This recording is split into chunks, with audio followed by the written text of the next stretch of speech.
Problema mas bumigat dahil sa maling sistema. Huwag kang matakot, heto na ating pag-asa. Hey, Marcoleta! Di na mabilang patong-patong na problema mas bumigat dahil sa maling sistema. Huwag kang matakot, heto na ating pag-asa. Hey, Marcoleta! Magandang gabi po sa ating lahat. Sa ating congressional aspirant, Pastor Dan Dangalio,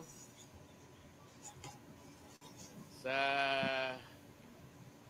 kanyang anak, RJ Dangalio, kumakandidatong board member ng Bukidnon,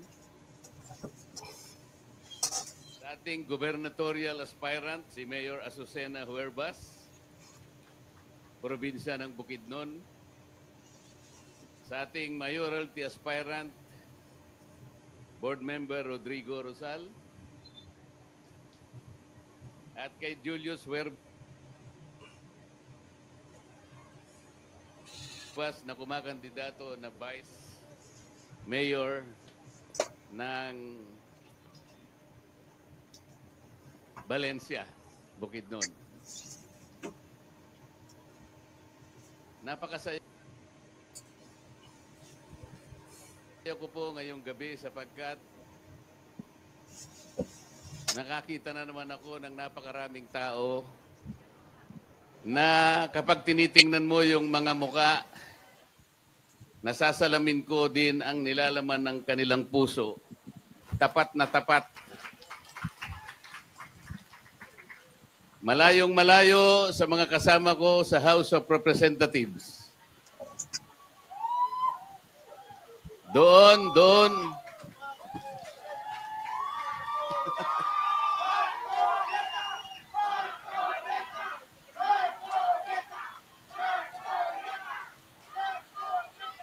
Doon, kunwari nakangiti sila sa'yo. Kunwari lang, nakangiti. Pero yung nilalaman ng puso, walang laman.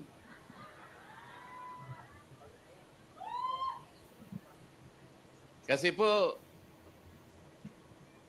sinasabi ko sa kanila, maraming mali ang ginagawa natin.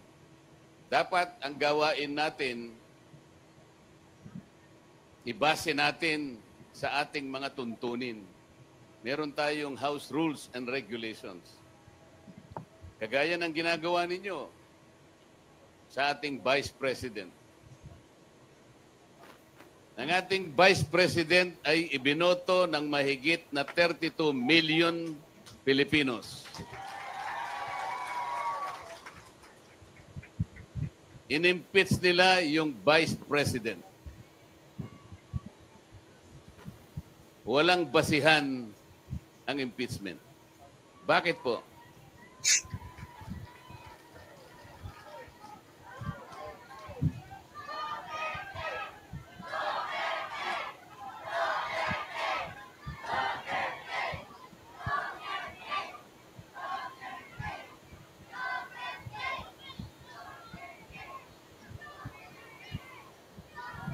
Sabi po nila, meron daw problema sa pagkakagasta ng pondo ng opisina ng Vice President tungkol dun sa confidential funds.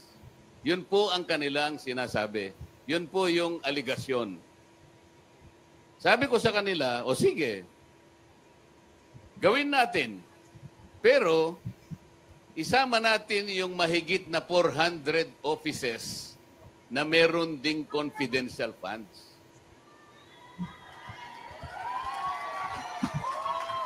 Para parehas ang laban.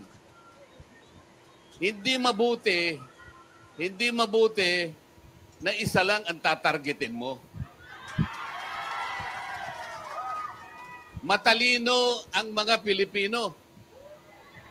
Lalo na yung mga taga Valencia, Bukidnon. Sabi ko, mahalata tayo ng taga Bukidnon sapagkat namemersonal tayo. Isama mo lahat yung 400 para sa ganun, walang personalan. Hindi po nila alam. Ayaw po nila. Alam na po ninyo ang dahilan kung bakit ayaw nila. Gusto nilang tanggalin ang Vice President. Interesado sila na mawala ang Vice President sapagkat siya lamang ang makakalaban nila sa susunod na presidential election. Iyon.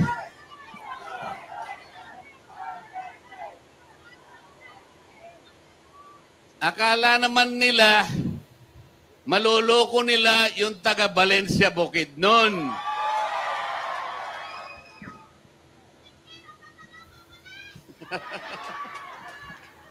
Salamat po sa pagkakataong ito na binigyan niyo ako ng pagkakataong magkita-kita tayo. Alam ko po ang karamihan, kung hindi man lahat, ay miyembro ng kaibigan. Brotherhood Christian Association, Inc. Alam ko po ang inyong pinanggagalingan. Ang Brotherhood po, malalim ang kahulugan. Pag sinabi mong Brotherhood, nandyan ang pagkakaisa. Nandyan ang pagmamalasakitan sa bawat isa. Nandyan ang pagtutulungan sa bawat isa. Alam po ninyo, merong nakasulat sa Biblia. Awit, versikulo 133, 133, kapitulo 1. Ano sinasabi doon? Masdan ninyo na pagkabuti at pagkaligaya sa magkakapatid na magsitahan sa pagkakaisa. Nakasulat po sa Biblia. Brotherhood, kapatiran, pagkakaisa. Iyan po ang kailangan ng bansa para umunlad ang Pilipinas. Hindi kaguluhan. Kaya gusto kong pumunta dito sa Valencia kahit malayo sa aking pinanggalingan. Sapagkat dito makikita natin ang kahulugan ng pagkakaisa, ng pagmamahalan at pag-iibigan sa bawat isang Pilipino. Hindi kagaya ng gustong mangyari ng aming leader sa House of Representatives na nanggaling lang sa Tacloban. Ang gusto niya tanggalin niya ang Vice President. Kinasangkapan niya ang mga representatives. Mahigit na 200 ang pumirma. Hindi nila kayo kinonsulta. Hindi man lang sila nagtanong sa inyo. They owe it to the people. Kailangan nilang konsultahin kayo sapagkat napaka-importanting issue to. Tatanggalin mo ang Vice President nang hindi mo kukonsultahin ang iyong mga constituents? Hindi pwede yun. Pumirma sila nang hindi kayo kinukonsulta. Alam ninyo kung bakit sila pumirma? Alam na ninyo ang dahilan. Matalino ang taga Valencia Bukidnon.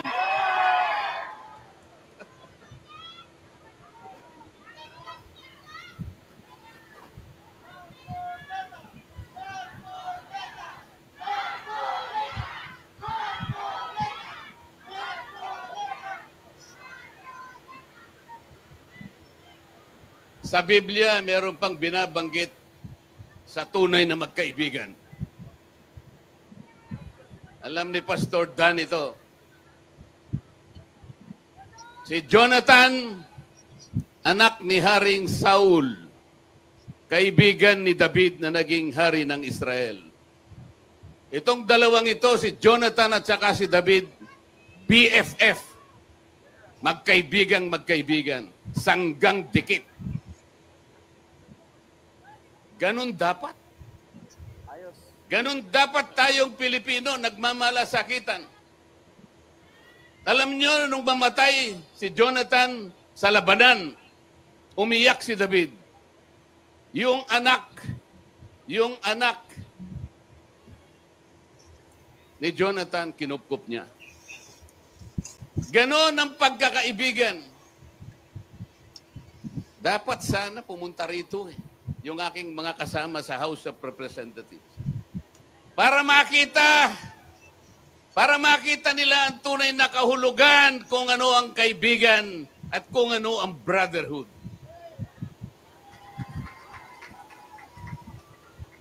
Darating na naman po ang eleksyon. Lalapit na naman sila sa inyo. Lalapit na naman po sila sa inyo. Dala-dala po yung AX. Yung AKAP. Yung tupad.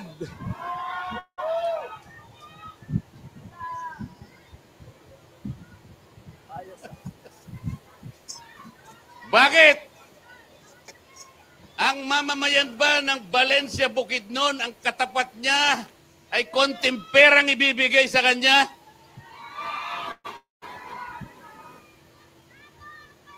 Kaya bang tapatan yung dignidad at karangalan ng mamamayan ng Valencia Bukidnon?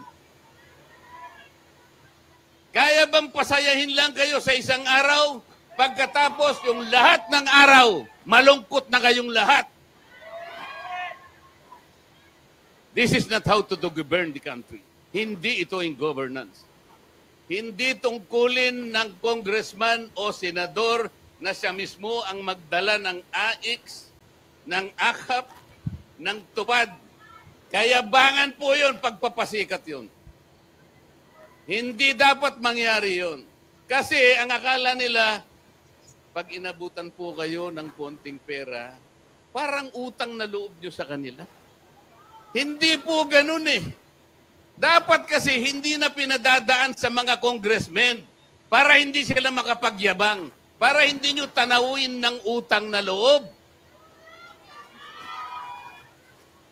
Kung ako lamang ang masusunod po, total konting pera lang naman yun eh. Magsakripisyo na tayong lahat.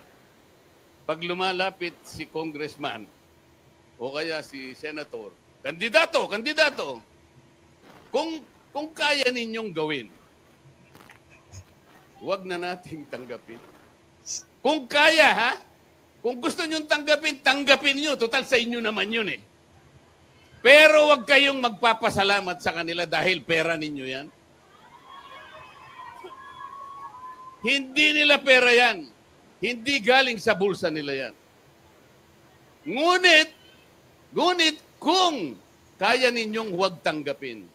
Halimbawa, ma'am, halimbawa, inaabot niya sa'yo. Sinabi ni ma'am, Kong, sa'yo na lang yan. Hindi mo kayang bilhin ang aking dignidad. Alam po ninyo, parang sampal sa mga mukha nila yun. Sapagkat nung in-impeach ang Vice President, hindi ka man lang nilapitan. Bakit? Gusto mo bang i-impeach ang Vice President? Ayaw mo eh. Pero siya gusto niya sapagkat alam na ninyo magkano ba ang dahilan. Magkano?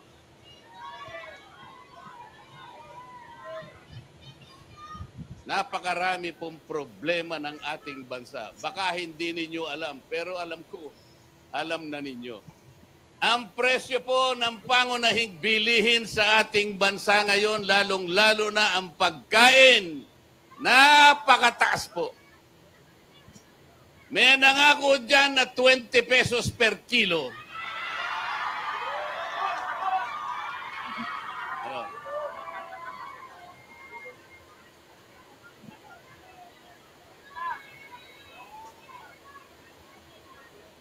Uy, pabalik-balik na yung mga senador nila. Yung iba, 2 beses nang bumalik sa Senado. Yung iba, 3 beses. Yung iba, 4 na beses nang bumalik sa Senado. Bakit ganito ang kalagayan ng bansa? Pagkatapos, haharap na naman sila sa iyo. Anong katwiran? Anong katwiran? Anong gagawin mo? Pang-apat mo nang balik ito? Alam po ninyong ang kalagayan ng Pilipino ngayon?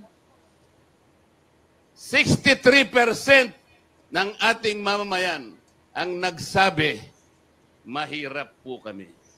63%. Ang katumbas po nun, 87 million Pilipinos. Bakit po nangyari? Ito ang pinakamataas na pagsasabi na sila'y mahirap in 21 years. Pagkatapos, haharap na naman sila sa inyo. Haharap na naman sila sa inyo. Sus Mariosep naman, hindi pa. Haharap ka na naman sa akin.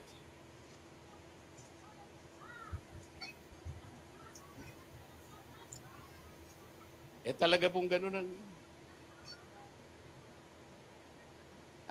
Anong gagawin? Anong gagawin nila?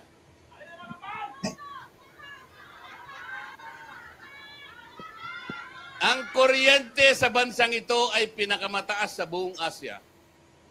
Ang layunin ng batas na ginawa noong 2001. 2001, nung ginawa yung EPIRA, ito yung batas sa kuryente. 24 years ago. 24 na taon nang nakararaan, ano po ang pangunahing layunin kung bakit ginawa yung batas na yon? Ibigay ang kuryente sa mamamayang Pilipino sa murang halaga. Yon ang pangunahing layunin. After 24 years, kabaligtaran ang nangyari. Pinakamataas sa buong Asya ang singil ng kuryente sa ating bansa. After 24 years, walang nangyari. So in 24 years, there is a continuing violation of the law. Bakit? Wala pong nagbabantay. O yung mga binoto nyo sa Senado, bakit hindi nyo tanungin? Senator, hindi ba ginawa na po itong batas na to 24 years ago? Ang layunin pala ibaba ang kuryente. Ano ba yung mura sa Bisaya? Barato! Barato. Barato ba ang kuryente? Sa Valencia, Bukidnon? Bakit hindi natin tanungin? Lalapit na naman sa inyo eh. Ha? May dala-dala namang akap eh. Hindi na kayo magtatanong, may akap eh, ha? AX. Tupad. Wag po. Meron kayong kapangyarihan, palitan natin ang sistema. Palitan natin ang sistema.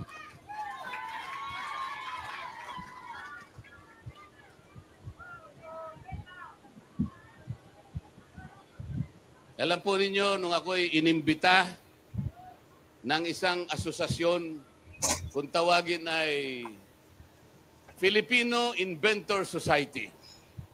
Marami na po ako napuntahan ng mga organisasyon. Marami na po. Pati po yung organisasyon ng mga midwives, yung mga hilot. Kinausap ko na lahat yan. Ang hindi ko na lang nakausap ay yung asosasyon ng mga punerarya. Pero kung iimbitahan nila ako, pupunta ako, pero pasasama ako kay Pastor Dan.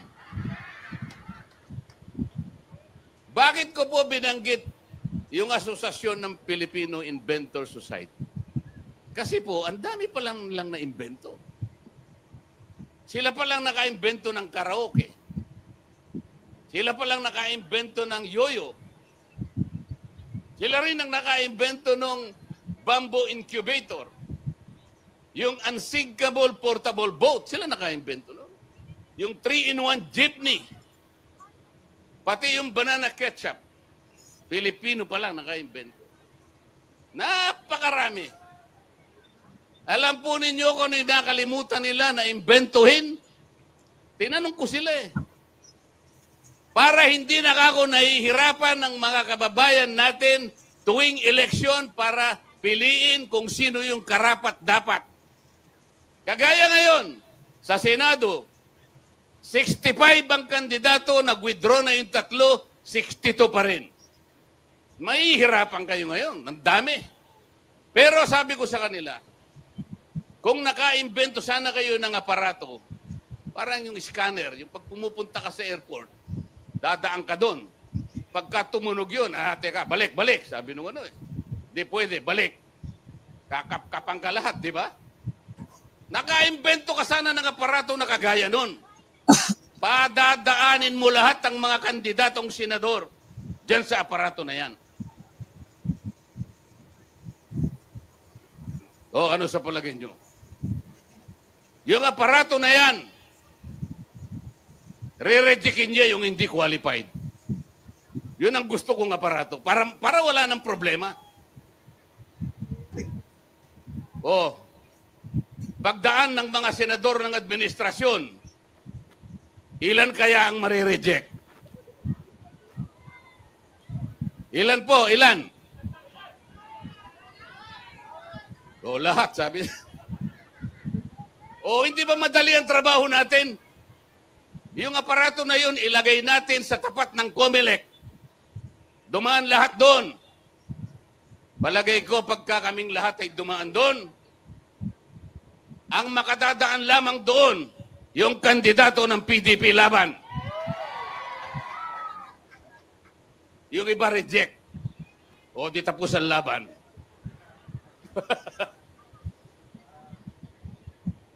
Talaga po ako'y nagpapasalamat. Ibang-iba. Iba-iba ang mga tagpong ganito. Sa ganitong mga tagpo, walang agawan ng hopya. Diba?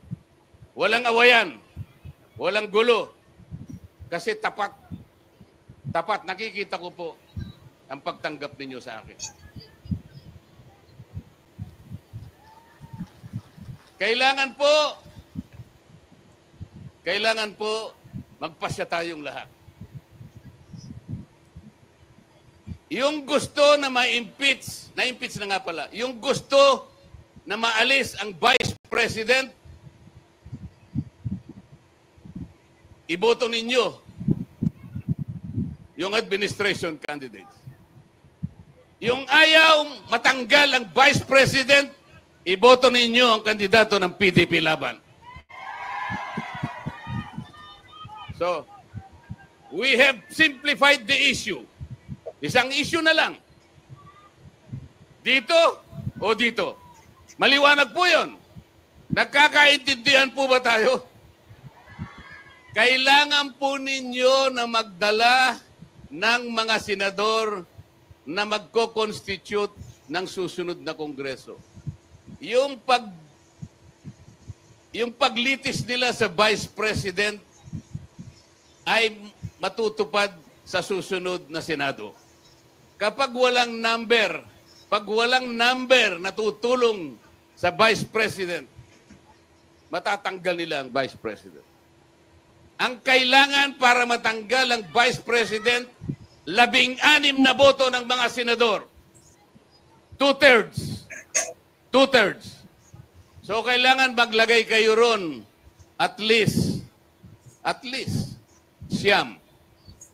Kasi pagka siyam ang nandun, 24 minus 9, 15 na lang, di ba? Pag 15, hindi matatanggal ang Vice President kasi ang kailangan 2/3. So kailangan meron kayong siyam na madadala sa Senado.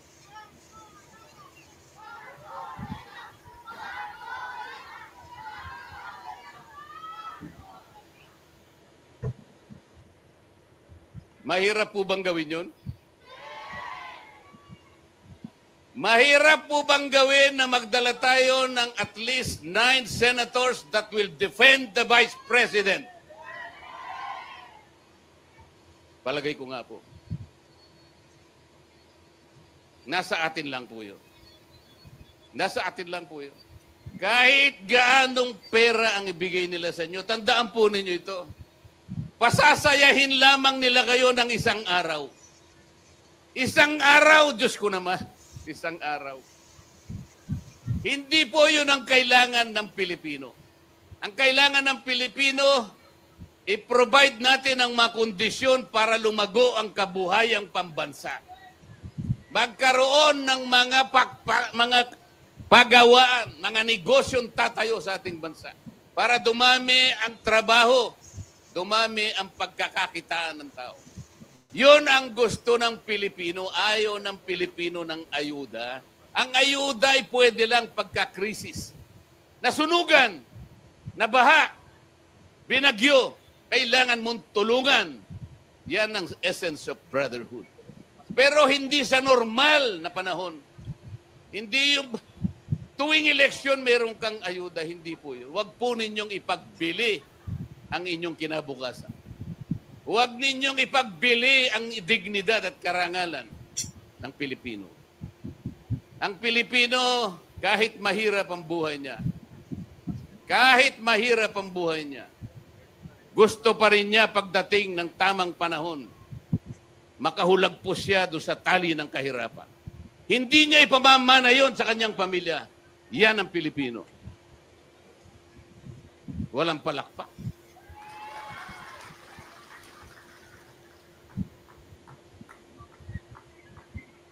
So ako po talaga ay, kung ako ay makabababa para yakapin ko kayong lahat, gagawin ko eh. Dahil sa laki ng pasalamat ko sa inyo. Napakalayo po ng Valencia, Bukidnon. Napakarami kong pupuntahan sa Luzon. Pero nang ako'y inimbita ni Pastor Dan, hindi pwedeng hindi ko puntahan ang Valencia, Bukidnon. Dahil hindi ko magawa na yakapin ko kayong lahat, ang sasabihin ko na lang ay, gikan sa akong kasing-kasing, gihigugma ko kamong tanan. Thank you.